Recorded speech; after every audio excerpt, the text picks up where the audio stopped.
One of the things that I've been wanting to do for a while is to have a video blog that really covers some of the things that go through my mind on a daily basis. I started a blog called Food for Thought for my nonprofit, New Thought Concepts. And as a result of that, I've been writing and blogging about my own struggles with food, with hypocrisy, with judgmentalism, with finances. And I started driving for several platforms. One is called Lyft. They have a program called Lyft for Good. However, I haven't participated in it because I actually haven't heard back from them. But I have been doing some lifting for good on my own. I like to drive from 4 in the morning until around 10 a.m. in the morning. And the reason I like those hours is because no one's on the road. I get a lot of bartenders and bouncers going home.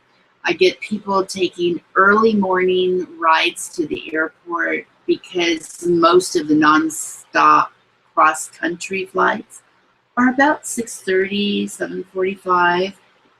But most importantly, what I love is that every person that gets into my car, for me, is like meeting a new friend. It's like taking a friend to the airport or taking a friend to work. I look forward to it. I get up at 2:30 in the morning. I get dressed. I have my makeup on. I'm going to work. I'm not just schlepping out to my car. And I tend to find the humor in everything. Life is very funny to me. And my life has been one of great challenge. Great challenge. I have survived childhood abuse and incest and lived with AIDS for over 30 years, more than half of my life. I've been involved in politics. I've had huge major businesses. And now at this point in my life, I want to be able to get up and go out and live in the world out loud. I'm at the point in my life where I have no secrets, so no one can hold them over my head. And I think that's an important thing to remember, that you are only as sick as your secrets. You're only as frightened as the secrets you think that people would hold over your head. And the truth is, there is nothing that you've ever done or nothing that I've ever done that hasn't been done before. Those who would judge us most harshly are those who are doing the same things themselves. As part of that hypocrisy in life, we like to point the finger over there. It's ever so much easier. I have also found in my life that just paying attention to what I'm saying, what I'm doing 24 hours a day is a full-time job. And if I'm paying attention, if I am living my life out loud and being the best me that I can be, because I don't have time to criticize anyone else. I find that I really love people. The more I begin to love myself, the more I begin to accept myself as the whole person that I am, not separate out the things that I am harshest about myself,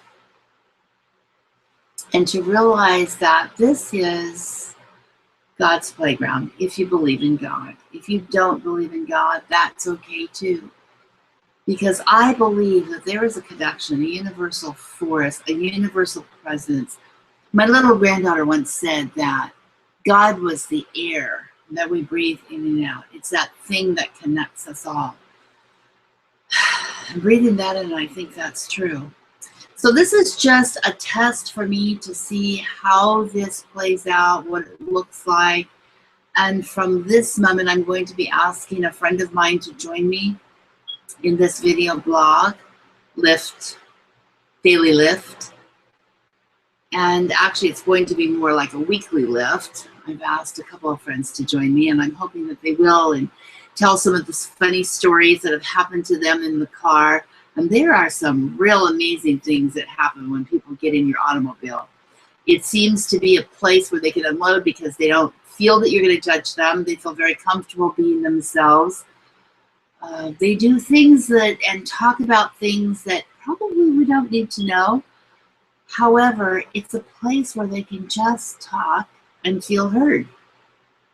How often can we just go in someplace, start talking about any topic on the planet, feel heard, leave, and feel okay and safe about it? Thinking, well, I may never see that person again. Oh, well. Oh, well.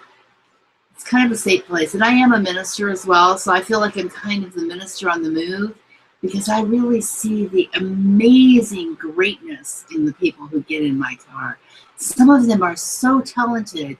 Some are so down on themselves and haven't seen the magnificence of who they are.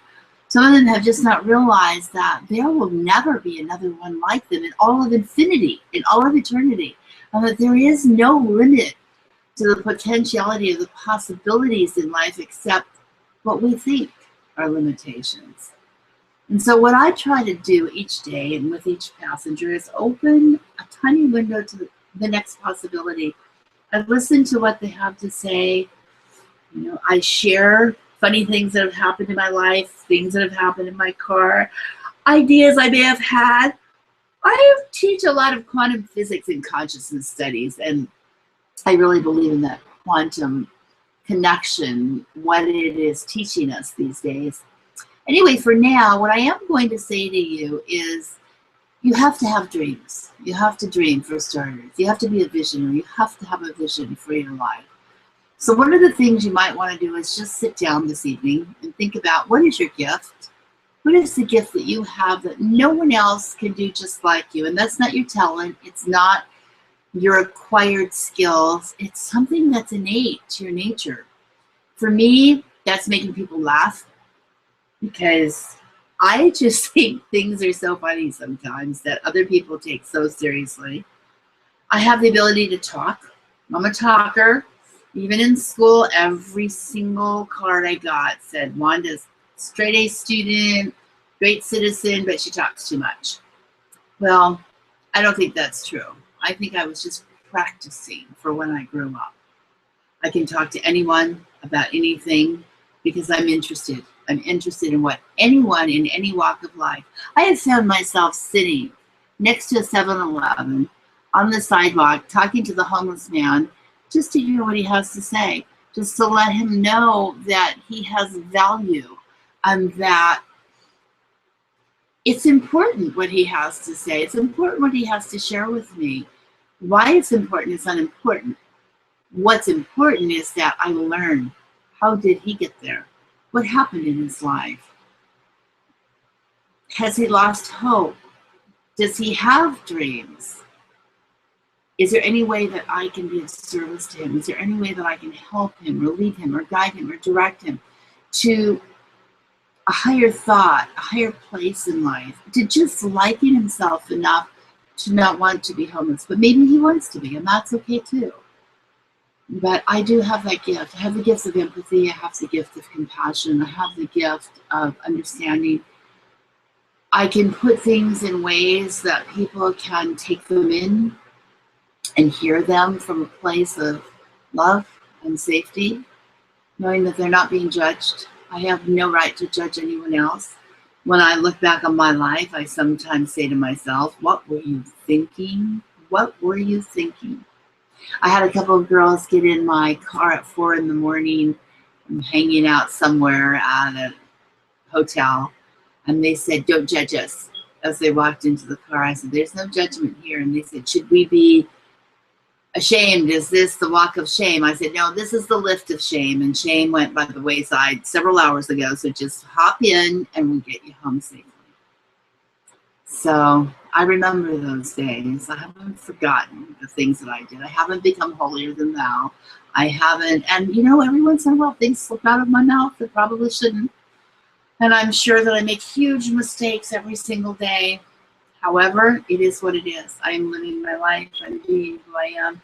I am making an attempt to show up authentically as who I am.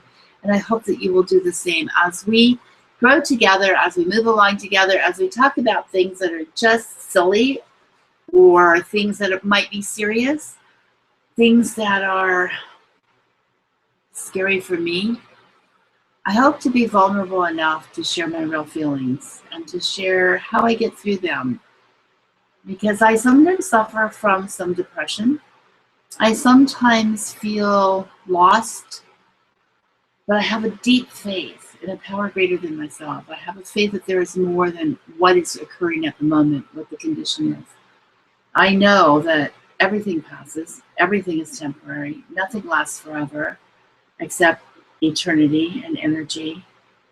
And so with that, I simply want to say, don't follow your dreams, chase them. Bye-bye for today.